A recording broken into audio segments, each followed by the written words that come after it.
Bonjour, bienvenue dans votre émission, chères téléspectatrices, chers téléspectateurs. Votre émission intitulée Ilm wa Hadara, Sciences et Civilisation. Aujourd'hui, nous allons faire le parcours de la climatologie et de la qualité de l'air. J'ai le grand plaisir d'accueillir sur le plateau Madame Kenza Al-Khomsi. Bonjour. Bonjour Flo. Je suis ravi de vous accueillir, ici pour parler de questions véritablement importantes, dans notre société aujourd'hui, je dirais même dans la globalité de cette planète. Avant d'aller dans le cœur du sujet, qui est votre spécialité autour de la climatologie, on prend peut-être le temps de mieux vous connaître en, retraçant votre parcours. Vous avez fait d'abord, des études d'ingénieur avant de faire des 2 doctorats, mais tout cela a eu lieu où d'abord pour vos études d'ingénieur? À les études d'ingénieur étaient à l'école Hassania des travaux publics. Donc, j'ai intégré l'école Hassania après le parcours maths P. J'ai fait les classes préparatoires aux grandes écoles à Tanger, À Tanger? à Tanger. Et par la suite, à l'école Hassania des travaux publics, j'ai choisi l'option météorologie. Et en 2004, j'ai eu le grade d'ingénieur d'État en météorologie. D'accord, donc là, vous êtes ingénieur, mais vous vous êtes dit: «Non, il y a quelque chose qui continue, qui s'appelle la recherche». Parce qu'un ingénieur peut être tout de suite un praticien, bien sûr, dans son domaine, mais s'il s'intéresse précisément à un approfondissement théorique et pratique d'ailleurs, j'allais dire seulement théorique, mais non, il fait des doctorats et vous avez, senti le besoin de faire 2 doctorats, un doctorat en climatologie et un doctorat en santé et environnement. Alors vous allez nous dire bien sûr leur connexion dans un second temps, mais d'abord, heu, pourquoi ce besoin de 2 doctorats, précisément? Oui, Vos effectivement. motivations, Ah oui. en un mot, vos motivations. Oui, effectivement, quand j'ai eu le diplôme d'ingénieur de l'école Hassania des travaux publics, j'ai fait, un passage rapide, parmi l'équipe, de recherche de l'Institut national des recherches halieutiques et ça a été en fait, une connexion profonde, plus profonde avec la science où nous avons travaillé sur la modélisation des apennines en mer. Ensuite, j'ai rejoint le bureau d'études conseil ingénierie et développement où nous avons travaillé sur la modélisation des crues à l'échelle, des barrages et par la suite, quand j'ai rejoint la direction générale de la météorologie, ça a été en 2005, j'ai rejoint l'équipe, qui se charge de la gestion des systèmes d'information et de la maintenance. Et en effet, au sein de cette équipe, on s'est chargé surtout de l'installation du réseau de mesure, du suivi, de la veille, au bon fonctionnement et en effet, même si ces tâches et ces attributions sont dans le vif du métier de l'ingénieur météo, toutefois, j'ai senti qu'on m'éloigne un petit peu du parcours du scientifique, duquel moi je suis fascinée, je suis passionnée par la science et c'est pourquoi j'ai décidé de créer un autre chemin en parallèle, un chemin académique universitaire et avoir le 1er doctorat. Avant le doctorat, j'ai eu, un diplôme des études supérieures approfondies en mécanique théorique et appliquée Ah, et par la suite, un doctorat en climatologie, de la fac des sciences de Rabat. En 2016, j'ai eu le département de la qualité de l'air au sein de la direction générale de la météorologie. et il consiste en quoi? Le département de la qualité de l'air était en fait une opportunité pour lier l'utile à l'agréable. Donc ça a été le suivi du réseau de mesure à l'époque de la qualité de l'air, de sa maintenance et aussi, la préparation des données, la production des produits sur mesure et aussi le côté scientifique et ça a été en ce moment où j'ai Là, vous étiez plus senti. comblé parce qu'il y avait les 2 aspects. Exactement et là où j'ai senti que, i la j'ai besoin d'avoir des réponses à des questions surtout liées aux connexions climat, qualité de l'air, impact sur la santé et à l'époque, je me suis projetée dans l'avenir du monde parce que, à l'échelle internationale, on parlait à l'époque de ces différentes, connexions et ces différents impacts et c'est pourquoi je fais le 2e doctorat, sur la santé environnementale. Et oui, parce que la qualité de l'air va directement, dans nos organismes et donc il vous a fallu en quelque sorte, assurer une complémentarité, entre, la climatologie, la qualité de l'air d'un côté et la santé environnementale. Ça se travaille de plus en plus maintenant. Moi, je le vois à l'Académie, nationale de pharmacie, en France, dont je suis membre et il y a une nouvelle section qui a été créée sur, l'environnement. Les pharmaciens s'intéressent à l'environnement parce qu'effectivement, la production des médicaments va aussi dans ce sens-là. Donc la santé environnementale et les institutions avec lesquelles vous avez donc travaillé depuis le moment où vous étiez ingénieur, ça a toujours été les mêmes institutions? En effet, la direction générale de la météorologie, a des partenariats à l'échelle internationale et aussi, j'avais, la chance à servir, des organisations internationales comme l'Organisation mondiale de la météorologie. Je suis point focal national, de la santé auprès de l'OMM et aussi j'ai servi le groupe, des études des services intégrés sur la santé, des services intégrés urbains. Aussi, je suis membre du panel, de conseil technique au sein de l'Organisation mondiale de la santé et je suis également membre du comité, consultatif, de la coalition pour le climat et l'air pur. Et en quoi consiste ce travail, consultatif et ce travail? Parce qu'on entend très souvent parler du GIEC, donc le groupe intergouvernemental pour le climat, mais là, les travaux dont vous parlez ils ont l'air plus spécifiques, plus orientés, moins généraux? Oui, définitivement. Donc au sein de l'OMM, il s'agit plutôt de mettre, les guidelines par rapport aux services intégrés que les services météorologiques peuvent produire, soit les services intégrés en termes santé, soit les services intégrés en termes urbains. Au niveau de l'OMS a eu l'initiative de créer des groupes d'experts, en climat et en santé, Ah oui, donc voilà, exactement votre spécialité? exactement. Donc c'est pourquoi, Oui. j'ai rejoint l'équipe, de l'OMS. La coalition pour le climat et l'air pur, c'est une alliance de pays et d'organisations internationales et l'objectif c'est, de plaidoyer pour réduire les émissions des polluants à courte durée de vie et en effet, elle a cette perspective de créer le dialogue science et politique Oui. et c'est pourquoi en fait j'ai trouvé de la place là-bas Ah! également. Ah oui, c'est très important. Nous y reviendrons tout à l'heure sur le rapport entre les pratiques scientifiques et les décisions, prises par les décideurs publics, Mmh. les prises de décision des responsables politiques. Mais, donc, effectivement, c'est toutes ces collaborations internationales, interagissent avec vos fonctions nationales, je suppose? Oui, définitivement. Donc, déjà, comme j'avais dit, la direction générale de la météorologie, elle a des partenariats, elle a le Oui. partenariat avec l'Organisation mondiale de la météorologie, aussi la direction générale de la météorologie et ça, je l'apprécie beaucoup dans mon institution, c'est que, c'est une organisation qui se trouve à mi-chemin de la science et à mi-chemin de la prise de décision. Ah oui. Donc en fait, on veille à faire la veille scientifique, à suivre ce qui se passe à l'échelle internationale et à le traduire, hem sous forme de produits sur mesure, soit pour nos partenaires et aussi en termes, d'informations, pour les politiques publiques. Ah oui et actuellement, votre poste est toujours à la météorologie nationale, Et c'est oui, ça? j'ai grandi à la direction générale de la météorologie, je suis aujourd'hui, la responsable du département du climat et des changements climatiques au sein de la direction. D'accord. Alors, on va maintenant peut-être approfondir un peu le domaine de votre recherche. La qualité de l'air. La qualité de l'air, mobilise quel type d'études pour pouvoir, la cerner?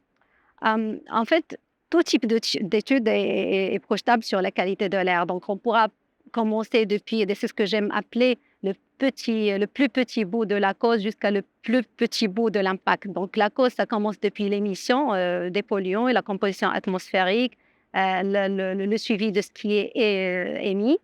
Et le plus petit bout de l'impact, c'est l'échelle de l'homme, Oui, 1 mètre. Donc, si au départ, le début, on parle d'une échelle large, peut-être des milliers de kilomètres. oui, À la fin, on parle d'1 mètre qui est l'échelle de l'homme et tout ce chemin, oui, heu, c'est un ensemble d'études imbriquées.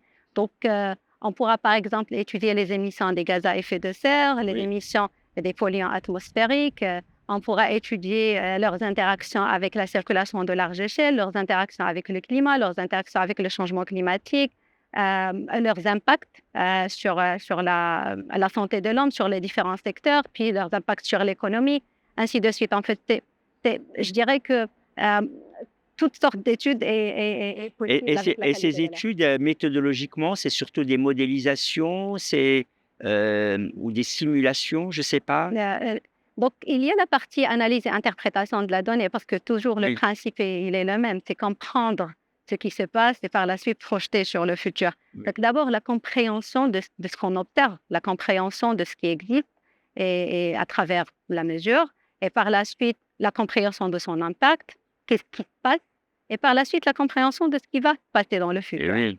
Voilà, Il y a donc les aspects préventifs aussi, exact et ou ça se préventifs et prévisionnels, exact. Donc et ça se fait à travers des modèles. Donc il y a les modèles d'impact qui font cette liaison entre l'observation et l'impact et il y a la partie simulation, modélisation des, futurs, par exemple, la prévision de l'état de la qualité de l'air dans les, oui, 48 8 heures à venir ou les 4 jours à venir et par la oui. suite la prévision de l'air.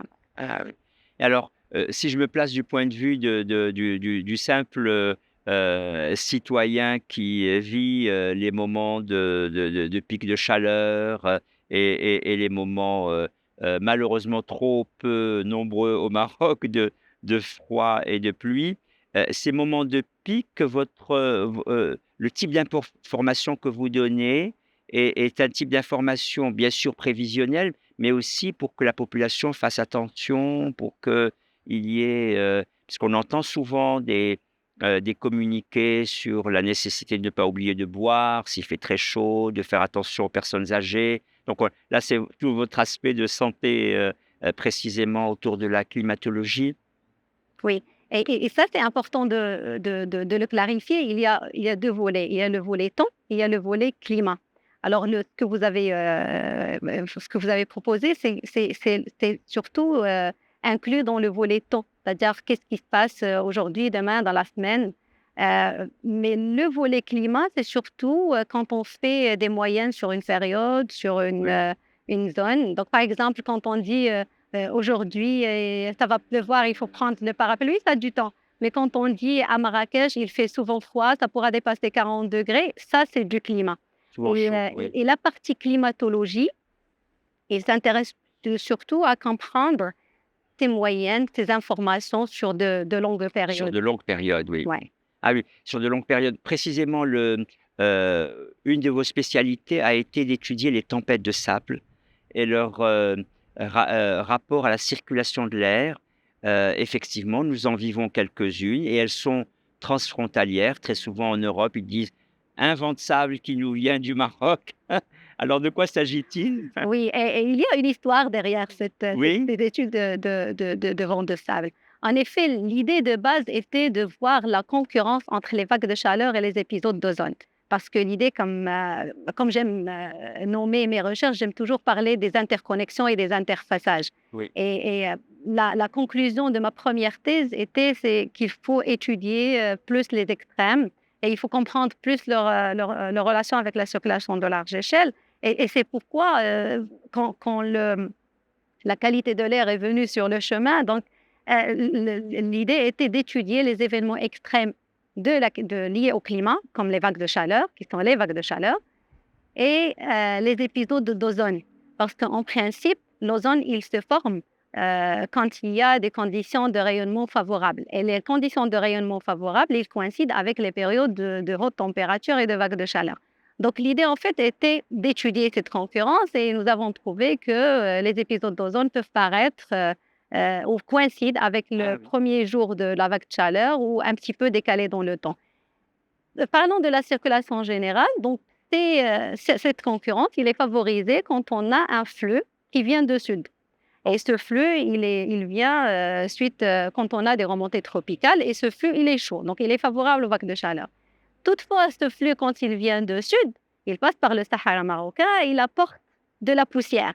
Donc on se trouve avec des tempêtes de sable parfois ou juste des poussières, des concentrations de poussière élevées. Oui. Donc suite à cela a commencé l'intérêt, Oui. aux poussières et aussi à la circulation générale et aussi à la concurrence de tous les événements extrêmes climatiques et environnementaux. Ah oui, c'est cela et précisément ces vents de sable, alors je me replace, j'ai bien compris la distinction entre le temps et le climat. Je me replace du point de vue du temps vécu, du citoyen, il a l'impression que ces vents de sable sont de plus en plus fréquents. Est-ce que vous le confirmez? Hem, En effet, C'est une impression, mais elle peut être corroborée par la science ou pas. en effet, nous vivons une fréquence accrue de la sécheresse, ça on le confirme. Oui, Et avec la sécheresse, on a des terres qui sont plus arides, qui sont plus sèches, qui sont plus favorables à plus de poussière à c'est ça. venir. Donc c'est pourquoi on voit de plus en plus de tempêtes de sable et on le voit aussi à l'échelle internationale. C'est cela. Donc effectivement, à l'échelle internationale, c'est confirmé qu'on pourra voir, plus de tempêtes de sable. Ah, et alors je suppose que bon, vous avez dit, les interconnexions et les interfaces sont essentielles. Je reprends, les points que vous avez soulevés au début, les, organismes avec lesquels vous travaillez. Il y en a 2 essentiellement en dehors des grands organismes comme, l'Organisation mondiale de la santé, l'Organisation mondiale du climat. Il y a, aussi cet institut de l'environnement de Stockholm, mais dont le siège est au Royaume-Uni. Expliquez-moi le rapport entre la Suède, le Royaume-Uni et vous? Alors le Stockholm Environmental Institute, c'est un institut qui a été d'abord, créé à Stockholm et par la suite, elle a plusieurs branches dans plusieurs pays. Parmi ces pays, il y a l'Angleterre et il y a D'accord, l'université de et le York. siège est là-bas, maintenant, au Royaume-Uni? Justement et en effet, cette branche ou c'est l'équipe des modélisateurs, à l'université de York travaille en collaboration avec la coalition et le climat, la coalition pour le climat et l'air pur et en fait, le travail de modélisation relatif aux émissions et la réduction des émissions des polluants à courte durée de vie, il est fait en collaboration avec, Stockholm Environmental Institute à York. Ah voilà. Alors il y a là, je comprends beaucoup mieux, et il y a, l'autre institut qui a son siège à Paris, c'est l'institut c'est le même, C'est non? la coalition pour le climat et l'air pur. Ah, La coalition pour le climat et l'air pur, elle a le siège à expliquez-moi. Paris, mais D'accord, toutefois, elle travaille en collaboration avec tous les pays. d'accord, Elle est bien impliquée, d'ailleurs, l'objectif, c'est de pouvoir informer la politique publique. c'est cela, et ces questions de qualité de l'air, de circulation de l'air, bien évidemment, sont transfrontalières, et comment précisément cet aspect transfrontalier arrive dans ce que vous venez de dire, arrive dans les politiques publiques? Parce que les politiques publiques sont toujours des politiques un peu nationales, et il y a la nécessité de prendre en compte des éléments transfrontaliers. Comment ça se passe? C'est toujours à travers la compréhension de la circulation générale et aujourd'hui, à travers la coalition pour le climat et l'air pur. D'ailleurs, c'est le rôle de cette coalition, c'est de pouvoir, faire comprendre, aux différentes parties prenantes que, il faut un travail de collaboration parce que c'est un aspect qui est commun, en fait, la C'est ça. qualité de l'air puisqu'il y a cet aspect transfrontalier. Donc la coalition, il travaille sur ça, il fait comprendre aux pays qu'il faut des agreements, il faut des Oui. conventions à l'échelle internationale. Aussi, il faut une collaboration à l'échelle régionale. Et d'ailleurs, c'est le travail qui a été fait en Afrique.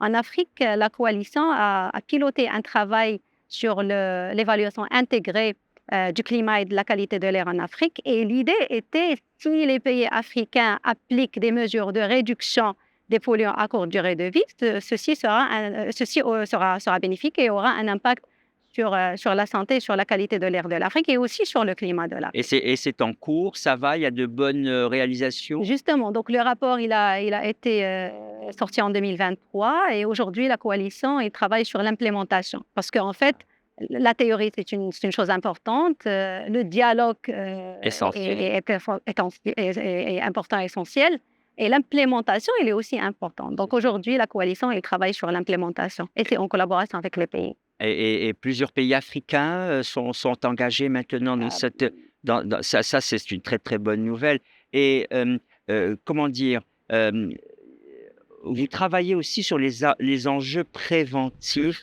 et il y a, quand on lit vos travaux, tout un, travail mené sur le méthane, si je ne m'abuse. De quoi s'agit-il? le méthane, c'est un polluant à courte durée de vie. Alors voilà, justement, depuis tout à l'heure, vous parlez des polluants à courte durée de vie. Est-ce que vous pouvez un peu plus détailler ce point? Oui. Donc nous avons, les gaz à effet de serre. Le CO2, c'est un gaz à effet de C'est serre. ça. Il a une durée de vie de 100 ans, de 100 ans. Et il a une capacité de réchauffement de l'atmosphère. Et il y a les polluants à courte durée de vie qui ont une durée de vie moindre que le CO2. Ils ont une capacité plus importante que le CO2 pour le réchauffement de l'atmosphère. Ah oui. Donc, les scientifiques ont dit que si on agit sur les polluants à courte durée de vie, on est plus gagnant peut-être, ou bien plutôt, pour ne pas faire la comparaison, il y a des coûts-bénéfices. Donc, à l'époque, ça s'appelait des coûts-bénéfices. Aujourd'hui, ça s'appelle des bénéfices multiples. Donc, nous avons les polluants à courte durée de vie, il y a le CO2, ils ont les mêmes sources des émissions. Si on agit sur l'un, on agit sur les autres. Nécessairement. Voilà. Donc c'est ça, c'est de là où vient la mission de la Coalition pour le climat. Ah oui, donc elle est vraiment préventive et aussi consultative, c'est-à-dire qu'après, c'est aux décideurs publics de s'approprier cette connaissance. Et je sais que pour vous, une des questions importantes, c'est le fossé entre les rapports scientifiques et les décisions publiques et politiques. Et ce fossé, il est terrible. Plusieurs fois, on le dit, le GIEC s'est prononcé, le groupe intergouvernemental pour le climat s'est prononcé. Et puis, que font les politiques? Très souvent, les pays continuent, surtout les grands pays industriels, continuent véritablement à financer ou à subventionner des industries chimiques lourdement impactantes pour les polluants. Alors, ce fossé, comment arriver quand même un peu à le combler entre la pratique scientifique et la connaissance scientifique et l'enquête scientifique d'un côté et la prise des décisions politiques de l'autre? Oui, en effet, d'abord, il faut être sûr que chacun fait de son mieux de Tout à possible. fait. Nous travaillons tous pour la bonne cause. Oui, Peut-être nous avons le même objectif à long terme, mais peut-être les objectifs diffèrent à court terme. Et ce que nous avons proposé dans un travail qui a été également publié, c'est un modèle ou une approche intégrée qui demande aux scientifiques de définir la recherche scientifique ou le sujet de sa recherche scientifique à la base de ce que les politiques veulent depuis le départ. C'est-à-dire, si on veut définir un sujet de recherche scientifique, il faut intégrer toutes les parties prenantes, y compris la société civile, y compris la prise de décision, y compris les pressions externes. Parce qu'en fait, un pays il gère des pressions internes et des pressions externes. Donc, il faut considérer tout cela lors de la définition d'un sujet de recherche ou d'un projet de recherche scientifique. Ça, de un. De deux, l'approche, elle demande aux scientifiques de se mettre sous le mindset et oui, du policy entrepreneurship. C'est-à-dire, ça demande aux d'être scientifiques lucide sur son travail. d'être un entrepreneur de politique publique. Ah, C'est-à-dire, aussi. au lieu de... On s'arrête, Ah oui, je vois. aujourd'hui, généralement, on s'arrête au niveau recommandation. Donc, ce qu'on demande Oui. aux scientifiques, c'est aller jusqu'à Ah, très la bien. De politique, faire le chemin. de faire le chemin, d'évaluer la politique publique dès le départ, de voir où on va. Parce que, Exactement. en fait, quand on voit le cycle de la prise de la mise en place de la politique publique, ça commence depuis l'identification du problème, la mise en place de l'agenda, l'implémentation de la décision, l'évaluation de la décision et par la suite, encore l'identification du problème parce que c'est un cycle. La science aujourd'hui, il trouve excellemment au niveau de l'identification du problème. C'est ça. Et les scientifiques, ils sont très bons en disant qu'on a un problème ici, on a un problème là. Alors, le modèle, il demande aux scientifiques de mettre le S'engager chapeau aussi. d'un entrepreneur qui fait le cycle. Ah, magnifique. Ah oui, je vois. Donc c'est très concrètement, on voit comment le fossé peut être, comblé de ce point de vue-là et vos collègues scientifiques jouent le jeu? Ils Nous, essayent? on essaie, en fait, on applique ce modèle aujourd'hui sur l'étude des îlots de chaleur urbains. Donc, on essaie de Oui, faire l'analyse de ce qui existe en termes de politique publique et comment la science, ça pourra aider à raffiner cette politique. Donc, on essaie de le faire, on essaie de collaborer en différentes disciplines. Et en fait, je pense qu'aujourd'hui, tous les scientifiques comprennent qu'il oui, il faut s'éloigner de la recherche en silo. oui, Ça ne mène nulle part. Le seul défi qui existe à mon sens, c'est la nécessité de trouver un espace en commun, un espace où on oui, pourra discuter oui, ensemble. Et c'est de là qu'est venue l'idée de la community of practice, la oui, communauté de pratique. Et cette communauté de pratique, c'est un emplacement ou un espace, parce que ce n'est pas lié à un lieu spécifique, mais c'est un espace qui rassemble toutes les personnes intéressées par une thématique. Par exemple, aujourd'hui, en Afrique, il y a la conscience de différentes parties prenantes et on travaille pour la création d'une communauté de pratique méthane. Ceci parce que sont payés à s'est engagé à réduire, les émissions du méthane par 30 100 pays, c'est pas mal. d'ici 2020 et Ah il oui. faut qu'on accompagne et il faut Oui, que tout le monde accompagne et la communauté de pratique, elle intègre les scientifiques, les preneurs de décision et aussi la société civile c'est parce cela. qu'il faut laisser, personne derrière, en fait. Non, non, puis il y a des associations qui se mobilisent et il faut les écouter elles aussi. Mais vraiment, je vous remercie de cet éclaircissement. Je n'avais pas conscience jusqu'à vous écouter aujourd'hui de cet accompagnement que fait le scientifique pour aller rejoindre la politique publique et pour que la transformation soit plus effective. Nous arrivons au terme de notre émission. Merci beaucoup pour votre passage dans cette émission et pour tout ce travail extraordinaire que vous menez, à la fois très pratique et très théorique. Merci beaucoup. Merci infiniment, Stéphane Claude. Merci beaucoup, chères téléspectatrices, chers téléspectateurs, pour votre écoute attentive et je vous dis à une prochaine fois. Au revoir.